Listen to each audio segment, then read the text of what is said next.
सूचनाएं जो सावधान कर दे। आप देख रहे हैं खबरों की हकीकत, सीमांचल न्यूज, सच का आईना।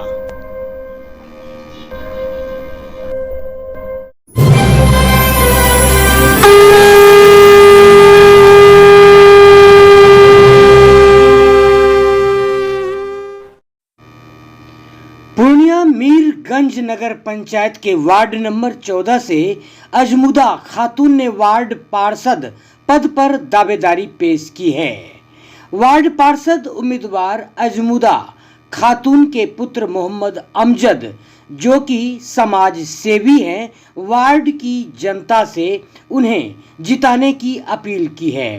मोहम्मद अमजद ने सीमांचल न्यूज को दिए गए साक्षात्कार में कहा कि इस वार्ड की जनता को जनप्रतिनिधियों की लापरवाही की वजह से सरकार की विभिन्न योजनाओं का लाभ समुचित ढंग से नहीं मिल पाता है। अगर वार्ड पार्षद का चुनाव वह जीतते हैं, उनकी माता जीतती हैं, तो अब तक जो इस वार्ड में काम नहीं हुआ है वह सब पूरा करेंगे, जनता की समस्याओं को दूर करेंगे तथा जनता को सरकार की विभिन्न योजनाओं जैसे वृद्धा पेंशन, कन्या योजना सहित विभिन्न योजनाओं के तहत जरूरतमंद जनता तक सरकार की योजनाओं का लाभ पहुंचाने का काम करेंगे। देखिए मोहम्मद सद्दाम की रिपोर्ट, सीमांचल न्यूज पूर्णिया। जगह वार्ड मेंबर के द्वारा क्या क्या विकास हुआ? सरकार का जो भी योजना, गली नाली ये सब जो आया था, सात निश्चय योजना का, वो सब में काम हुआ है, लेकिन पूरा नहीं हो पाया आदमी का काम, क्योंकि कहीं कहीं छूट भी गया है। सरकार उतना पैसा नहीं दे पाती है। जहाँ तक होने की संभावना था आदमी, मुखिया जी वगैरह वार्ड मेंबर सब किए, ठीक है। अब नगर पंचायत में आ गए हैं, तब उससे ज़्यादा विकास होगा। तो क्या लगता है कि सात निश्चय योजना पार्ट 1 और पार्ट 2 और इसे सुचारू ढंग से चलना चाहिए कि नहीं? गली नाली का जहाँ तक बात है वो सही है, लेकिन सबसे बेकार योजना जो सरकार का है वो है आपको जल नल, ठीक है। वो सक्सेस अपने यहाँ नहीं है, क्योंकि कहीं भी आप देखिएगा तो कहीं भी जाइएगा तो कोई जल नल का योजना पे फोकस नहीं है। कई ठेकेदार बना के गया, अभी तक पानी तक नहीं छोड़ा है। हम लोग के यहाँ अभी तक कोई एक क्लास उसका पानी नहीं पिया होगा हम लोग के एरिया में, ठीक है। कहीं कहीं भी खड़ा है, खाली टंकी रख दिया है। तो सरकार अगर ये चीज़ लागू किया है, योजना दे रही है, काम कर रही है, वहाँ के मेंबर और मुखिया का काम है, जो भी यहाँ पर प्रतिनिधि है, उनके बारे में क्या कहना है? नहीं सर, देखिए मुखिया और प्रतिनिधि जो भी हैं, वो अगर कहते हैं तो कहते हैं कि ये यानी कि ब्लॉक से नहीं है, ये सीधा ठेकेदारी हुआ है ऊपर से। तो लोग कहाँ शिकायत करें इसका? लोग जानेगा तभी ना कि हाँ इसका शिकायत कहाँ होगा। ब्लॉक का लोग तो जानता है ब्लॉक से होता है, सरकार का योजना सारा ब्लॉक में आता है, लेकिन ब्लॉक में इसका कोई ऐसी नहीं है। ये ऊपर से ही ठेकेदारी हुआ है और डायरेक्ट सरकार। आपके पंचायत में क्या क्या समस्याएं हैं? हमारे यहाँ पंचायत में बहुत सारा ऐसा अभी मीडिया के द्वारा यहाँ पर भ्रमण किया गया तो आपके पंचायत में सड़कें की समस्या बहुत ज़्यादा है, नाली की समस्या है, जिस कारण तो आपके पंचायत में जो रोड है उस पर पानी बहता है, कचरे की समस्या है, ठीक है। तो इन सब पर आप किस तरह से प्रकाश डालना चाहेंगे? देखिए सरकार का जो है कि हम लोग के यहाँ जो घर द्वार है सब मकान नहीं है, यानी कि 90% फूस है। 10% आदमी मकान का है, किसी किसी का 10% फूस है। रोड आदमी बनाता है जाके। आप अगर रोड बनाइएगा, बगल में नाला या बीच में नाला काट के दीजिएगा, तभी वो पानी भाग पाएगा। लेकिन पहले था कि आज से 10 साल पहले या 15 साल पीछे जाइए आप, तो खुला जगह था, 2 ठो 4 ठो 5 ठो घर था, गड्ढा था, तो पानी निकल जाता था। अब तो सब गड्ढा को भर भर के घर बना रहा है, वो पानी निकलने का कोई संभावना है नहीं। इसीलिए सरकार से जहाँ तक है कि अब जो नगर पंचायत हुआ है उसमें नाला का बेशक जरूरी है, वो भी निकासी का ही होना चाहिए। ये नहीं कि नाला बना दिया आगे में बंद। देखिए प्रतिनिधि आने के बाद उन प्रतिनिधि का यहाँ पर रीजन होता है क्यों आया जाए, और एक विजन भी होता है, दृष्टिकोण। तो आपका यहाँ पर रीजन है, कारण है या दृष्टिकोण है पंचायत के विकास के लिए, ये बताइए। देखिए सर, हमारे यहाँ रीजन है या विजन है?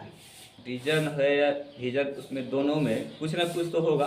ठीक है, हम लोग है यहाँ, हम लोग के यहाँ शिक्षित आदमी कम है, 50% या 60% आदमी मूर्ख है। ठीक है, ना किसी को नौकरी है, ना कोई रोजगार है, छोटा मोटा रोजगार करके लोग ज़िंदगी अपना बसर करते हैं यहाँ पे। तो उसी के वजह से हम लोग है कि कोई भी, चाहे कोई फ़ोन कर दे या कोई बुला ले, हाँ यहाँ काम है, हम लोग अगर आप पार्षद बनते हैं तो आप अपने इस शिक्षा के क्षेत्र में किस तरह से विकास कीजिएगा? देखिए, हम लोग जहाँ तक लोगों को यही कहते हैं कि बच्चे को पढ़ाइए, क्योंकि आप लोग तो नहीं पढ़ पाए, लेकिन बच्चे को पढ़ाइए ताकि विकास होगा। जब तक बच्चे को नहीं पढ़ाइएगा तब तक आपका विकास नहीं हो पाएगा, क्योंकि वही ज़िंदगी वो भी काटेगा जो आप कर रहे हैं। तो आप अपने बच्चे को पेट काट के पढ़ाइए, अगर पढ़ा लेते हैं तो वो आपको ज़िंदगी बदल देगा। वार्ड की जनता आपसे किस तरह से उम्मीद करना चाहिए अगर आप पार्षद बनते हैं तो?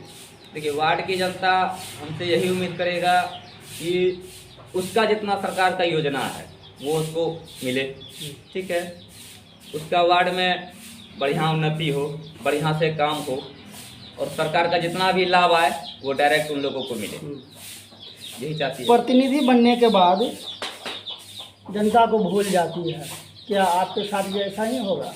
नहीं सर, मैं 5 साल पहले भी जनता को यही कहा था, समिति बनूंगा तो जैसे अभी हूँ वैसे उस समय भी दिखूंगा। ठीक है, और जनता से भी आप लोग पूछ सकते हैं कि मैं 5 साल पहले जैसा था वैसा ही काम करता हूँ। ये नहीं कि अब मैं समिति बन गया था तो नहीं होगा हमको छोटा मोटा काम, सारा काम, चाहे वो बैंक का हो, ब्लॉक का हो। आपसे जानना चाहेंगे, आप बहुत दिनों से, बहुत सालों से समाज सेवी रह चुके हैं, आपके द्वारा क्या क्या काम किया गया जनता के प्रति? देखिए, जनता के प्रति योजना में हम कुछ नहीं कर पाए हैं। पंचायती राज में आपके द्वारा क्या विकास किया गया है? ऐसे बता रहे हैं सर कि पंचायती राज में इसलिए विकास नहीं हुआ, 5 साल प्रमुख साहब हम लोग को एक भी योजना नहीं दिया है। आप अगर नहीं इससे संतुष्ट हैं तो आप ब्लॉक है बगल में, जाके ब्लॉक से पूछिए कि हाँ, अजमुदा खातून को, जो मेरी मम्मी है कैंडिडेट थे, एक महिला सीट है यहाँ और अभी भी महिला सीट है, कई को योजना दिए सरकार के थ्रू, आप वीडियो से ले सकते हैं, लेकर और देख सकते हैं। एक भी योजना हमको नहीं मिला है 5 साल में। वही मनरेगा से कुछ काम हम किए हैं मुखिया जी के थ्रू, जो बेचारा दिए हमको, रोड भरवा दिए।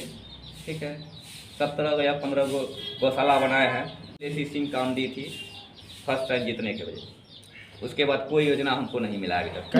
कहीं इस बार आपको जनता का आशीर्वाद मिलता है तो जीत के आप आते हैं, तो पहला प्राथमिकता क्या होगा क्षेत्र के लिए? देखिए, पहला प्राथमिकता तो अभी मेरे ये 2 बस्ती है, एक ये टोला है, एक वो टोला है। ठीक है, दोनों का सड़क का निर्माण सबसे पहले, क्योंकि आप गए होंगे बाजार पे। प्राथमिकता बताइए, पहला प्राथमिकता क्या क्या होगी आपकी? देखिए, पहला प्राथमिकता यही है कि गांव का विकास हो। ठीक है, हम जहाँ तक होगा गांव का ही विकास करेंगे। आपके वार्ड में सड़क, नाला, कचरा, शिक्षा का जो है इस पर समुचित व्यवस्था नहीं है, तो इनमें से क्या प्राथमिकता होगी आपकी? सड़क पर ज़्यादा फोकस रहेगा आगे सर, सड़क और नाला, क्योंकि ये 2 चीज़ बहुत ज़्यादा हम लोग को कमी है। क्योंकि पानी हम लोग जाते हैं तो सर से हम लोग को भी पानी मिलता है कि बारिश होने के बाद। अच्छा, ये बताइए, आगामी चुनाव को लेकर जनता से क्या कहना, क्या अपील करना चाहेंगे आप? जनता से यही अपील करना चाहता हूँ कि अगर हम काम किए हैं आपके लिए तो हमको वोट कीजिएगा, अगर नहीं किए होंगे, अगर हमसे भी अच्छा कैंडिडेट होगा कोई तो उसको वोट कीजिए। देखिए, पार्षद हो या कुछ भी, कोई भी पद हो, बहुत लाभ का पद होता है, और कोई भी प्रतिनिधि आते हैं लाभ देख के आते हैं, तो आपसे जनता क्या उम्मीद करेगी इस लाभ के पद पर रहते हुए? देखिए, जनता जहाँ तक है, हम अभी तक जो भी लाभ आया है, हल्का फुल्का ही आया है, इंदिरा आवास हो या आपको पेंशन हो, जो भी लाभ हो छोटा मोटा, हम खोज के करते हैं। और नहीं विश्वास है तो उस टोला भी जाइएगा। बच गया है थोड़ा सा राशन कार्ड वाला प्रॉब्लम, क्योंकि गरीब का ही नहीं बनता है। अच्छा, आगामी चुनाव को लेकर जनता से क्या उम्मीद करना चाहेंगे आप? जनता को बोले तो जनता अगर हमसे खुश होगा तो वोट करेगी, नहीं खुश होगा तो वोट नहीं क्या करेगी। परिचय हुआ आपका? मेरा नाम मोहम्मद अमजद आलम, हम्म। मैं एक समाज सेवक करता हूँ। नगर ठीक है? पंचायत? नगर पंचायत वार्ड नंबर 14, ठीक है। यहाँ महिला सीट है, अपनी मम्मी को खड़ा किया हूँ। कौन सा नगर पंचायत है ये? नगर पंचायत मीरगंज। धन्यवाद।